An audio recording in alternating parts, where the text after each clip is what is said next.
मैं आपको बताऊं, गुजरात के अंदर 40,000 महिलाएं मिसिंग हैं। अच्छा, 40,000। आप एनआई की रिपोर्ट देखिए। गुजरात में खैर बंद है दारू, ऐसे कहा जाता है, लेकिन वहाँ पे दारू बंद नहीं है, बहुत ज़्यादा खुलेआम। इससे हज़ारों की तादाद में जो लोग हैं ना, वो मर जाते हैं। युवा जो है, फिर संगीत जो है, कोई महिला ने, कोई गांव के सरपंच के या के मुखिया के भाई वगैरह वहाँ पे खाने भोजन करने के लिए, आदिवासियों में हमारे पर्व त्यौहार के अंदर जो है ना, ढेबरे का रिवाज, जो ढेबरा मतलब जो है बड़ा, अच्छा, जो आपस में मिलते हैं तो खाते हैं, ये करते हैं, वो करते, शराब वगैरह नहीं, वे सब पीते वीते हैं जो भी है। तो ऐसी घटना हुई, उसमें एक आदमी की मृत्यु हो गई। अच्छा, मृत्यु हो गई तो फिर उस महिला को जो है ना, कि इन्होंने हमारे भाई को मार दिया, ऐसे गांव के लोगों ने सब ने मिलजुल करके उसके ऊपर आक्षेप दे दिया, इल्ज़ाम लगा दिया। इल्ज़ाम लगाने के बाद में उस महिला को मार दिया सब लोगों ने। मार करके उस महिला को मार करके उसको बना करके उसका मांस बना करके खा गए लोग। अच्छा, अभी एक्सीडेंट हुआ तो फिर बड़ा चर्चास्पद रहा, लेकिन कहीं कहीं स्टोरी में नहीं आया। तो उस गांव में जाने के लिए लोग, पुलिस भी डर गई, सब लोग डर। Hello and welcome to R&D stories. आज हमारे साथ मौजूद हैं राजेंद्र विजय महाराज जी, गुजरात से। अगर मैं सर की बात करूं तो शायद मोदी जी के जो इनिशियल डेज थे, जो गुजरात में उनका स्ट्रगल था, उसमें अगर किसी इंसान ने उन्हें आदिवासी समाज से, जैन समाज से रूबरू कराया, उनके प्रति एक ऐसी भावना प्रकट कराई जिसकी वजह से आज वो इतने लोकप्रिय नेता हैं, तो शायद ये कहना गलत नहीं होगा कि इसमें सबसे बड़ा हाथ राजेंद्र विजय महाराज जी का था। महाराज जी, बहुत बहुत स्वागत है आपका। जी धन्यवाद। महाराज जी, पहले मैं ये जानना चाहूँगा कि ये जो आपका सफ़र है जो गुजरात से शुरू हुआ है, जी जी, इसमें आप इतनी बड़ी पहचान आदिवासी समाज की, ये कैसे बने आप? हमारे बुजुर्ग जो उस ज़माने के लोग थे, समझो दूसरी तीसरी पीढ़ी थी हमारे दादाजी, और दादाजी के भी पिताजी जो थे, वो आदिवासी क्षेत्र में पहले मध्य प्रदेश से आए। और आदिवासी का जो कल्चर है, वो कल्चर बहुत, वहाँ जंगल में रहते हैं तब तो एकदम बहुत सरल और अच्छा कल्चर होता है। लेकिन आधुनिक ज़माने में जैसे पढ़ाई करना है, आगे बढ़ना है, तो उसमें कोई उसका साथ सहयोग नहीं रहता है। तो भौतिक युग के अंदर जब हमारे पुराने समय के जो बुज़ुर्ग थे, वो लोग माइग्रेशन करते, मतलब माइग्रेट होते होते होते जो है, कहीं गुजरात, मध्य प्रदेश से गुजरात आए, गुजरात से फिर वापस एक गांव में आए, गांव में से फिर कोई थोड़ा शहर जैसा था कवाट, वहाँ पे आए। और इस तरह से हमारा जो जन्म है वहाँ पे हुआ बलद गांव की भूमि पर। हमने 11 साल का संन्यास लिया, जैन मुनि बने। मैन प्रपोजिजन गॉड डिस्पोजिज कहते हैं ना, मनुष्य। कौन से साल की बात है ये? आज से मेरा जो बचपन है 11 साल क्या था, समझो ये हो गया आप 2000, मतलब मेरा जन्म 2074 का है, उससे अधिक 11 साल और समझ लेते हैं हम, तो 85 की बात है, 1985। हमने उस समय में संन्यास के लिए गांव छोड़ दिया। और गांव छोड़ करके बड़ा साहस था उस समय में, उस ज़माने में, जहाँ पर कभी क्रिश्चियन मिशनरियाँ कहीं ये कर रही थी, वैसे समय के अंदर जो है हमने, हमारा जो एक कदम था वो एक बहुत बड़ा कदम था, जिसमें हमारे दादाजी के सपनों को पूर्ति करने के लिए हमने निकल पड़े। और वो पढ़ाई करके, ये करके, बस एक ही मन में संकल्प उठाना था कि कैसे भी करके आदिवासी जनजाति समाज को जो है, ये उनके हक के लिए, उनके विकास के लिए हम एक अच्छा आदर्श व्यक्ति बने सबसे पहले। तो जो जो पढ़ाई करते गए, त्यों त्यों जैन दर्शन की हर एक क्रिया के पीछे जो है नेचुरलिटी जो है, प्रकृति है, और प्रकृति से परमात्मा में विलीन होने की जो बात है, सिद्ध बनने की बात है, परम केवल ज्ञान प्राप्त करने की जो बात है, वो बड़ी रोचक रही यात्रा। और उस यात्रा के अंदर जो है करते करते करते हम आदिवासियों के बीच में लगातार, अब तो है लगातार यह यात्रा 20-25 साल से लगातार हम कर रहे हैं। सबसे बड़ी समस्या क्या लगी आपको? सबसे बड़ी समस्या जो है हमारे आदिवासियों में जो है व्यसन की ये सबसे बड़ी समस्या है। और व्यसन के साथ साथ में जो है कई तरह के ऐसे अंधविश्वास के जो रिवाज जो है, जैसे कि अंधविश्वास में कई बार जो है महिलाओं के ऊपर अत्याचार होना, उनको डाकिनी शाकिनी मतलब ऐसा करके, और विभिन्न तरह की जो कई तरह की धर्म जो आ जाते हैं, तो उसके तरफ जो जाने के बाद में जो है ना वो अपनी मूल समस्या से वो ख़त्म हो जाते हैं। ये सबसे बड़ी हमारे स्थिति और समस्याएं। गुजरात में खैर बंद है दारू, ऐसे कहा जाता है, लेकिन वहाँ पे दारू बंद नहीं है, बहुत ज़्यादा खुलेआम। इसे हज़ारों की तादाद में जो लोग हैं ना वो मर जाते हैं, युवा जो है, फिर संगीत जो है। फिर भी कोई एक ऐसा इंसिडेंट जो आपको लगता हो? हमने एक बार के जिसकी शायद कभी कोई खबर ना बनी हो इतनी।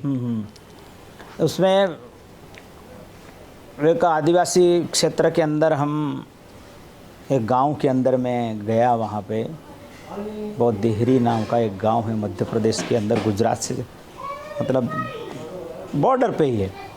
तो वो वहाँ पे एक्सीडेंट में मतलब कोई महिला ने, कोई गांव के सरपंच या के मुखिया के भाई वगैरह वहाँ पे खाने भोजन करने के लिए, वे आदिवासियों में हमारे पर्व त्यौहार के अंदर जो है ना ढेबरे का रिवाज, जो ढेबरा मतलब जो होता है बड़ा, अच्छा, जो बड़े का रिवाज होता है, उड़द के बड़े का, और बड़े चाव से शौक़ से आपस में मिलते हैं तो खाते हैं, ये करते हैं वो करते, शराब वगैरह नहीं, वे सब पीते हैं जो भी है। तो ऐसी घटना हुई, उसमें एक आदमी की मृत्यु हो गई। अच्छा, मृत्यु हो गई तो उसमें जो है वो जो महिला थी वो शराब बिक्री भी करती थी, इस तरह से था, आदिवासी महिला थी। फिर उस महिला को जो है ना कि इन्होंने हमारे भाई को मार दिया, ऐसे गांव के लोगों ने सब ने मिलजुल करके उसके ऊपर आक्षेप दे दिया, इल्ज़ाम लगा दिया। इल्ज़ाम लगाने के बाद में उस महिला को मार दिया सब लोगों ने, मार करके मतलब कहने में भी मतलब अपने आप में ऐसा बड़ा दुख पे मतलब दुख है, और अजीब सा महसूस होता है कि उस महिला को मार करके उसको लोगों ने क्या बना करके, उसका मांस बना करके खा गए लोग। तो ऐसा भी एक्सीडेंट हुआ। तो फिर बड़ा चर्चास्पद रहा, लेकिन कहीं कहीं स्टोरी में नहीं आया। तो उस गांव में जाने के लिए लोग, पुलिस भी डर गई, सब लोग डर गए।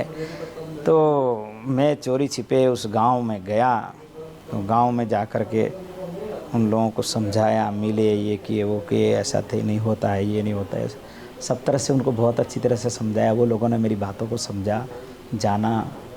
और वैसे तो वहाँ आदिवासी क्षेत्र में हम अमूमन जब जाते हैं तब ऐसी रोज़ बरोज़ की घटना, कितनी घटनाएं आपको सुनाएं। अभी मैं आपको बताऊं, गुजरात के अंदर 40,000 महिलाएं मिसिंग हैं। अच्छा, 40,000। आप NI की रिपोर्ट देखिए, आप यूट्यूब के अंदर देखिए, समाचारों के अंदर देखिए, मिसिंग टू महिला आप गूगल के ऊपर सर्च करके देखिए, कोई इसको कोई भी नहीं कह रहा है, एक नेता भी नहीं कह रहा है। 40,000, इसमें हमारी बहुत सारी आदिवासी महिलाएं हैं। इतनी सारी आदिवासी महिलाएं हैं कि मध्य प्रदेश, राजस्थान और महाराष्ट्र के वहाँ से गुजरात में ही आते हैं ये सब सारे बॉर्डर में। तो 40,000 महिलाओं का आज इतना बड़ा मुद्दा है, कोई भी नहीं बोल रहा है। बड़ा आश्चर्य की बात है। मतलब कभी संसद में भी बीच में भी बात उठी थी, लेकिन उसका कोई किंतु परंतु इसका कोई जवाब नहीं। और मज़ेदार बात है कि वो बाज़ारों में शायद बिक जाती होगी, बिक जाने के बाद में उसके अंदर के पार्ट्स भी निकाल करके बेचे हुए हैं, ऐसे भी हमने जाना है, समझा है। और कई बार ऐसा देखने को मिल रहा है कि हमारे आदिवासी क्षेत्र की जो लोग हैं राजकोट की तरफ में मज़दूरी करने के लिए जाते हैं, मज़दूरी करने जाते हैं तो पूरा फैमिली की फैमिली ख़त्म हो जाती है, मिलती नहीं, जैसे धरती खा गई नहीं, ऐसा हो जाता है। नहीं तो फिर कभी पुलिस से इस बारे में सहायता मांगी, प्रशासन से कुछ? पुलिस अभी कोई किसी तरह का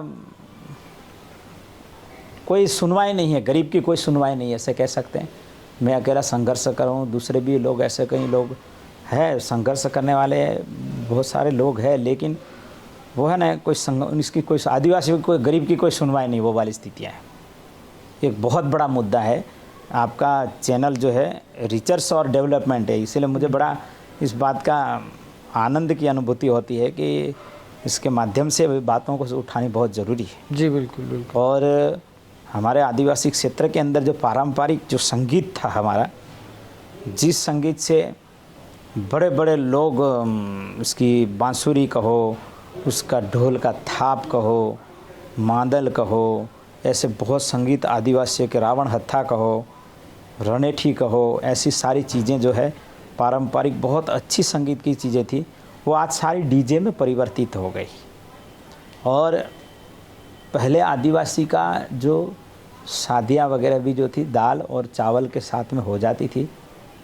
घाटा जो बोलता है, मक्का का घाटा आता है और उसके अंदर छाछ मिला करके हो जाती थी। आज आधुनिक समय में जो है वो आदिवासी की जो शादियां जो है, अगर टूटती भी है, मतलब जुड़ती है, तो 10 लाख रुपया 20 लाख रुपया जाता है। और तोड़ते हैं, मतलब उसका तलाकनामा भी होता है तो उसमें भी 5-5 10-10 लाख रुपया जाता है। तो क्यों? ये तलाक में किसको? तलाक अभी मोबाइल का और भी शंका कुशंका का, ऐसे में तलाक भी बहुत हो रहे हैं, बहुत ज़्यादा हो रहे हैं।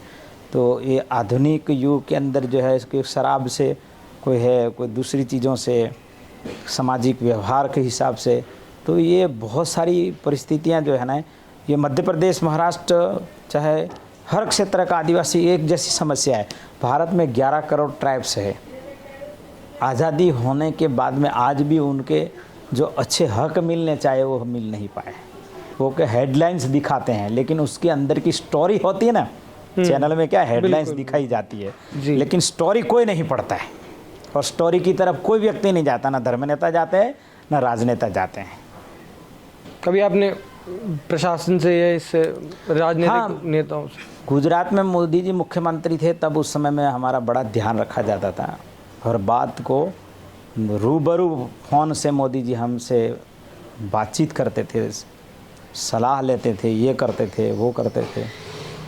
और थोड़े ही हमारे परिचय और काल में समय में मेरे से बड़े प्रभावित है और रहे। तो वो थोड़े टाइम के अंदर ही हमारे को एकलव्य आवासीय विद्यालय दे दिया उन्होंने। अच्छा। और एक अपने आप में गुजरात का रोल मॉडल स्कूल है आज के समय में, और अति भव्य स्कूल है।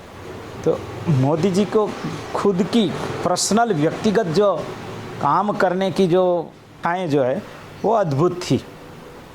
और उसके लिए हमें लगातार, अब तो प्रधानमंत्री हो गए, बहुत बड़े पद के ऊपर है, उनकी जिम्मेदारियां भी बहुत सारी होती है। हम ये नहीं कहते हमारे साथ में, फिर भी हमें समय समय पर जाहिर मंचों से भी याद करते रहते हैं, बोलते रहते हैं। नहीं, आपने मोदी जी का जिक्र किया, मैं ये जानना चाहूँगा कि पहली मुलाकात कैसे हुई? पहली मुलाकात मेरी जो पुस्तकें थी ना, उसको पढ़ा उन्होंने के, और उन्होंने कौन सी पुस्तक थी? सुखी परिवार के सूत्र। अच्छा। मेरा फाउंडेशन का नाम है सुखी परिवार फाउंडेशन। जी जी। वो पहली मेरी पुस्तक थी, और उस पुस्तक को 2-3 पुस्तकें और भी थी, लेकिन उस पुस्तक से बड़े प्रभावित हुए। और कहते ये आदिवासी बच्चा, फिर मुनि, जैन में, और इतनी बड़ी अच्छी विचार और क्रांति, यह कैसे संभव है, ऐसा उनको बड़ा आश्चर्य लगा। तो मोदी जी की एक बहुत अच्छी आदत कह सकते हैं, वो ऐसे मतलब रत्नों को ढूंढते और उसके माध्यम से कहीं बहुत सारे अच्छे काम करवा लेते हैं। तो बस यही हमारा मिलन का कारण बना, हमारी एक पुस्तक। अच्छा। हमारा साहित्य, और हमारा साहित्य के माध्यम से उन्होंने इच्छा जाहिर की, मैं आपके पास मिलने के आने की इच्छा रखता हूँ। कौन से साल की बात है ये? है 2007 में। अच्छा। गोधरा कांड जब हुआ जी, उस समय में हमने बहुत बड़े एक, मेरे स्वागत में मैंने गणिपद लिया था, तो मेरे स्वागत में उन्होंने ये आदिवासी समाज ने बहुत बड़ा सम्मान समारोह का कार्यक्रम किया था, जिसमें 3-4 लाख लोग थे। अच्छा। तो मोदी जी उसी में ही आने की इच्छा जाहिर किया कि साथ साथ में मिलते हैं हम। तो मैंने भी उनको निमंत्रण दिया, तो अपने पूरे मंत्रिमंडल के साथ आए। अच्छा। और सुखी परिवार की हमने वहाँ पे नींव रखी उनके हाथ से। और सुखी परिवार फाउंडेशन एकलव्य आवासीय विद्यालय की समझ लो आप, हमने उनके हाथ से नींव रखवाई, आरंभ करवाया। और ये भी उनका, ये गुजरात का पहला, अब तो 102 के आसपास में स्कूलें हो गई एकलव्य आवासीय विद्यालय। अच्छा। तो पहली स्कूल जो है मोदी जी ने गुजरात में आदिवासी समाज के लिए पैसिफिक, जो एक्सीलेंट स्कूल कहते हैं जिसको, उसका वो आरंभ किया। तो वहाँ हमारी प्रथम ये मुलाकात रही। तो ये जो सुखद मुलाकात हमारी कवांट में आई और कवांट में रही, तो बहुत बढ़िया ढंग की हमारी मुलाकात थी। ये तो हो गए मोदी जी। इसके अलावा अमित शाह जी से, उनसे क्या था पहला मुलाकात? अमित शाह जी से हमारा जो है, उनके जन्मदिन पे हम एक बार बधाई देने के लिए गए थे। कौन से साल की बात? दिल्ली में ही। अच्छा। दिल्ली में वो उस समय में प्रदेश राष्ट्रीय अध्यक्ष थे भाजपा के राष्ट्रीय, नड्डा जी से पहले जो होता। हाँ, नड्डा जी से पहले, हाँ जी, हाँ जी, राष्ट्रीय अध्यक्ष थे। तो उन्होंने उनके जन्मदिन के ऊपर हमारे को शुभकामना देने का अवसर प्राप्त हुआ उस समय में, वो कवांट में। और खैर मुझे तो मोदी जी की वजह से बड़े एक सरलतम स्वभाव से परिचित तो थे ही अब पहले से ही। तो ऐसा नहीं लगा कि मतलब को पहली बार मुलाकात की है, बहुत अच्छी तरह बैठे, उनको आशीर्वाद दिया है किया। और फिर कई तरह की चर्चाएं हुई राष्ट्रव्यापी आदिवासी क्षेत्र के लिए। और उनको भी, वो भी खुद भी जो है कहते हैं हमारे को अच्छे अनुभव कैसे मिल सकते हैं, क्योंकि हमारी लगातार यात्राएं पूरे भारत में रहती है। तो भारत के लिए जैसे पंजाब है, हरियाणा है, हिमाचल, उत्तरांचल, दिल्ली में है, समाज में हर जाति के अंदर हमारी एक अच्छी बहुत बढ़िया पेट है। तो हमारी काफ़ी अच्छी बैठकें रही और बैठक करके हम कई मसले भी, उनके मुद्दे भी दिए उनको। फिर जब आप इन लोगों से मिले, अभी दिल्ली में आ गए, तो अब आपको लगता है कि कुछ फ़ायदा हुआ मतलब आदिवासी समाज के प्रति कुछ मदद मिली आपको? वो कहता है ना, अब इंजन जो है ना बहुत आगे निकल गया। अच्छा। अब हमारे डब्बे बहुत पीछे रह गए। अच्छा अच्छा। अब डब्बों का कांटेक्ट जो है ना, वो जिन नेताओं के पास में, जो आदिवासी के रहबर नेता जो है जी, उनको जो कमान संभालने के लिए दी गई है आदिवासियों के लिए कि तुम लेकर के आओ जी, आदिवासियों को धरातल पे से उठा करके लेके आओ, उन्होंने आगे से आगे। अभी कई चीज़ें ऐसा लगता है कि खो हो रहा है, जैसे खो नहीं, एक खेल होता है खो। एक के बाद धक्का दिया, दूसरा खड़ा हो गया, दूसरा तीसरा खड़ा हो गया, चौथा खड़ा हो गया, ऐसा हो रहा है। अभी कोई उसमें हमें मतलब कोई मौलिक लाभ मिल गया ऐसा अभी कुछ नहीं दिख रहा है। इस वजह से मैंने पिछले सालों में जो है ना, खुद में अपने आप में कि आदिवासियों के अधिकार के लिए, न्याय के लिए हमने भी चुनाव लड़ने की बात कर दी थी। अच्छा। कि अब इन लोगों से कुछ बात बन नहीं रही है, तो हमें आदिवासियों को के हक के लिए, पूरे भारत के आदिवासियों के हक के लिए, मेरे ही सिर्फ आदिवासी नहीं, पूरे आदिवासी और राष्ट्र के आदिवासियों के हक के लिए हमने बात रखी। सभी के पार्टियों के पास में भी, विशेष करके मोदी जी के पास में, वहाँ तक भी बातचीत गई। लेकिन ऐसा है, यहाँ पे अच्छे लोगों की जो है ना कदर होनी चाहिए, वो अभी बहुत कम है। क्या रीज़न मिला आपको? रीज़न है कुछ नहीं है, अभी तो जिन लोगों पार्टी में लगातार उनकी जो पार्टी सेवा करने वाले जो लोग हैं, उनको सबको चांस दे रहे हैं, ऐसा मुझे लग रहा है। अच्छा। हाँ, ताकि वो भी नाराज न हो, वो आगे बढ़ते जाए। मतलब पुराने वालों को, पुराने वालों का भी वो तो अभी उनका नंबर लगना है। उसके बाद सब कुछ मतलब ये हो जाएगा। उसके बाद हमारे लायक बाकी बहुत सारा काम रहता है, तो वो करेंगे सब आप लोगों के मिल करके साथ में। जी जी। आप और मैं तो लगातार लगा हुआ हूँ। मैंने आदिवासी किसानों के लिए टमाटो केचप की फैक्ट्री भी लगाई, आटा मिल भी लगाई, और अनेक प्रकार के गृह उद्योग, खाखरा का, पापड़ का, फिर अगरबत्ती का, गौशालाओं के गौ प्रोडक्ट का, ऐसे बहुत सारे उद्योग आदिवासी समाज के लिए मैं ऑलरेडी हर प्रति एक क्षण मेरा जो है ना, मैं मतलब आदिवासियों के लिए लगातार सोचता रहता हूँ। हमारे गुजरात में हम जो है बॉर्डर पर है, जहाँ राजस्थान है, गुजरात है, मध्य प्रदेश है, महाराष्ट्र है, ऐसे 4 राज्यों के बॉर्डर पे हमारा कमांड बसा हुआ है। अच्छा। तो ये जगह पे जो हमारे क्षेत्र का 60 लाख आदिवासी बेरोजगार है। अच्छा, कितना? 60 लाख। मध्य प्रदेश का देखने जाओ तो 1 करोड़ 20 लाख युवा बेरोजगार है। इधर का देखने जाओ तो 30 से 40 लाख महाराष्ट्र का है। राजस्थान का इतना ही 41 लाख। क्या कदम उठा रही है सरकार इनके लिए? बस सरकार बस चुनाव के समय में वोट का कदम उठाए जाते। अच्छा, बस और क्या उठाया जाए, अभी तो कोई ऐसा एकदम मजबूत कदम उठाना चाहिए, क्योंकि आए दिन पेपर फूट जाते हैं, ये हो जाता है, वो हो जाता है। वो आप जानते हैं, जैसे उत्तर प्रदेश की समस्या है वैसे समस्या हमारे वहाँ पर भी है। तो सब सारा सिस्टम सेट है। फिर कोई जातिगत के नाम से भी लोगों को बांट दिया जाता है कि वो आदिवासी, के भाई तुम आदिवासी नहीं हो, दूसरे को बोलता है तू आदिवासी है, उसको बोलता है कहते हैं आदिवासी। बंदर बांट की राजनीति चल रही है। उसमें आदिवासी भी खुद समझ नहीं पा रहा है कि हो क्या रहा है, क्या जो चीज़ें तैयार हो रही है। तो वो उस चीज़ों के ऊपर भी जो है अब सरकार के साथ में भी जो है तालमेल नहीं बिठा पा रहे हैं। अभी मैंने आपको बताया 40 लाख महिलाएं मिसिंग है। 40 हजार महिलाएं मिसिंग है। आपने सुना कभी? आप देखिए, आप गूगल सर्च कीजिए, कभी कोई रिपोर्ट नहीं आई, कभी टीवी पे कोई खबर नहीं बनी। देखिए अब इसको आप अच्छी तरह से गूगल में सर्च कीजिए।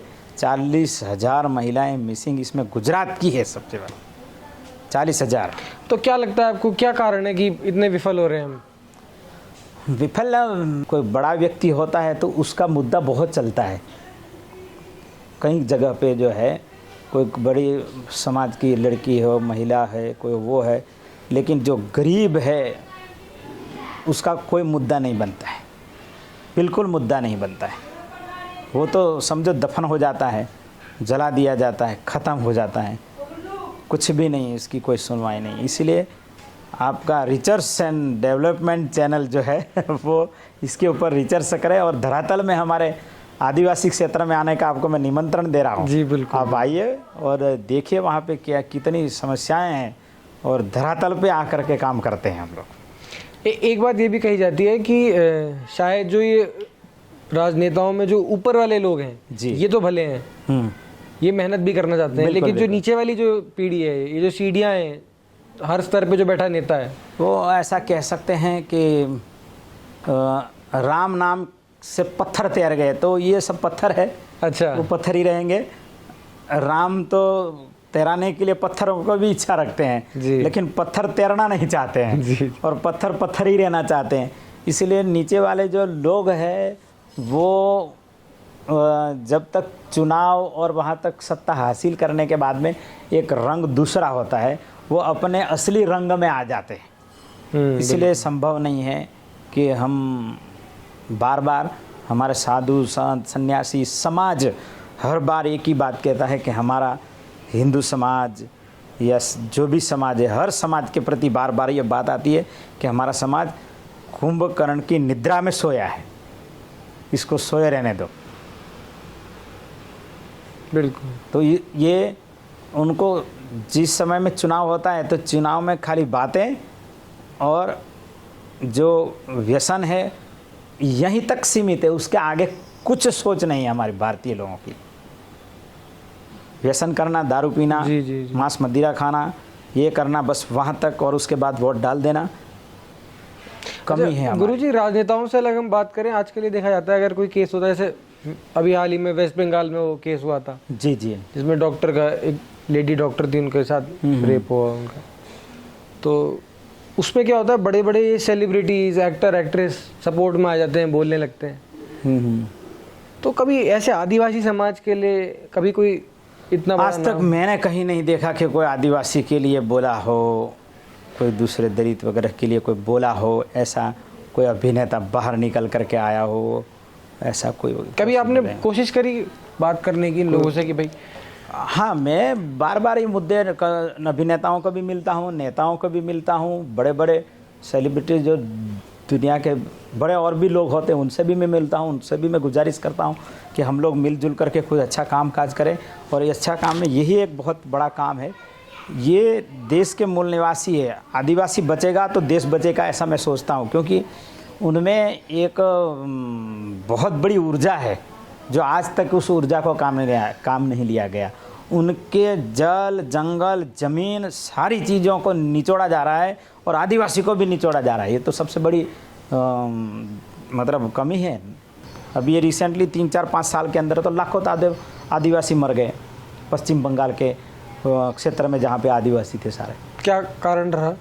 बस उनकी ज़मीनें हड़प लेना है, उनकी महिलाओं को शादी कर लेना है, उसको फिर शादी करने के बाद उसको मार देना है, बाज़ार में बेच देना है, और उसका टारगेट है कि यहाँ से जब आदिवासी ज़मीन खाली कर देगा तो ये जंगल वंगल का सब कुछ हम बेच बात करके, कोई रोड़ी के नाम के, कोई बजरी के नाम के, कोई खदान के नाम पे, कोई कोयले के नाम पे, कोई सोने के नाम पे, कोई तांबा के नाम के, कोई फरस के नाम पे, हर चीज़ के नाम से मतलब वो ज़मीन कैसे भी करके हमको खाली करानी बस। तो फिर हम आपको देखेंगे अपनी खुद की पार्टी बनाते हुए? ना, मैं पार्टी नहीं, पार्टी हम उसमें तो बहुत टाइम लग जाता है, उसके लिए मेरे को संघर्ष करना, मेरे आदिवासी समाज का संघर्ष करना। पार्टी बना करके वो उसमें उलझना नहीं चाहता हूँ जी। पार्टी बनाते हैं तो उस समय में एक दूसरे के टांग खींचने के सिवाय कुछ भी नहीं। पार्टी जिस आइडियोलॉजी के ऊपर तैयार होती, चाहे कांग्रेस होती है, चाहे भाजपा होती है, चाहे दूसरी छोटी मोटी जो भी पार्टियां हैं, वो जिस आइडियोलॉजी पे तैयार होती है, वो उसको तो कहीं पता नहीं किस जंगल में जाकर के आइडियोलॉजी को फेंक के आ जाते हैं। वो अपनी पार्टी के व्यक्तिगत महत्वाकांक्षाओं को पूर्ति करने के लिए एक दूसरे की भयंकर टांग खींचा है देश के अंदर। तो आइडियोलॉजी तो रहती नहीं ना, अपने आप को ख़त्म कर देना है, आपकी आइडियोलॉजी को भी ख़त्म कर देना है, विचारधारा को भी ख़त्म कर देना है, तो पार्टी बनाइए आप जी, और अपनी महत्वाकांक्षाओं को पोषित करो। इसका नाम पार्टी है मेरी दृष्टि में। बहुत बहुत धन्यवाद गुरुजी, आपसे बात करके बहुत अच्छा लगा। और ये जो आपने आदिवासी समाज के लिए इतना बड़ा कदम उठाया है, मैं चाहूँगा कि कभी दोबारा हम एक बार बैठें, इस पर बात करें। जी। जब कभी आपको लगे कि इसमें आपने कुछ ऐसा कदम ले लिया है जिसकी वजह से आप बदलाव देख पा रहे हैं। जी, आपका भी बहुत बहुत आभार, धन्यवाद। मैं बहुत आशीर्वाद देता हूँ आपके चैनल को कि खूब प्रगति करे, बहुत आगे बढ़े। इसी शुभ मंगल कामना के साथ में मैं आपके इस चैनल को, हमारा जो चैनल है R&D, रिसर्च एंड डेवलपमेंट, ये हमारे साथ रिसर्च और डेवलपमेंट में आगे बढ़ेंगे, हम भी आपके साथ आगे बढ़ेंगे। कदम ताल हम एक अकेला थक जाएगा, साथ ही हाथ बढ़ाना, वो काम करेंगे। जी, ठीक है, धन्यवाद।